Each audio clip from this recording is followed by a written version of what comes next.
বিশ্বকাপের কাউন্টডাউন শুরু, আর ঠিক এর আগেই লিওনেল মেসি সামনে পাচ্ছেন টানা ব্যস্ত এক সূচি। 2026 বিশ্বকাপের আর 7 মাসও বাকি নেই, অথচ প্রস্তুতি নিয়ে এখনই দম ফেলার সুযোগ নেই আর্জেন্টাইন অধিনায়কের। ইন্টার মায়ামি ইতিমধ্যে প্রকাশ করেছেন নতুন মৌসুমের পুরো কাঠামো, আর এটি বলে দিচ্ছে বিশ্বকাপ পর্যন্ত মেসির পথ কতটা কঠিন হতে যাচ্ছে।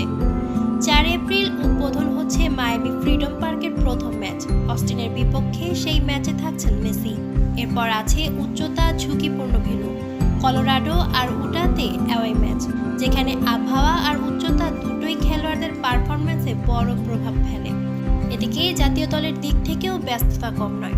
মার্চে স্পেনের বিপক্ষে ফাইনালিসিমা, সম্ভাব্য ভেন্যু লুসাইল, আর জুনে বিশ্বকাপ শুরুর ঠিক আগে 1-2টি প্রস্তুতি match. League cup, CONCACAF, champions cup আর MLS বিরতি সব মিলিয়ে হিসাব বলছে যাই হোক না কেন মেসি নিশ্চিতভাবেই বিশ্বকাপের আগে খেলবেন অন্তত 16টি ম্যাচ। 15টি ম্যাচ ইন্টার মায়ামির হয়ে, একটি আর্জেন্টিনার জার্সিতে। অর্থাৎ বিশ্বকাপের মঞ্চে নামার আগে ফুটবল জাদুকর পেরোতে যাচ্ছেন আরেকটা লম্বা চাপের পরীক্ষার ভরা মৌসুম।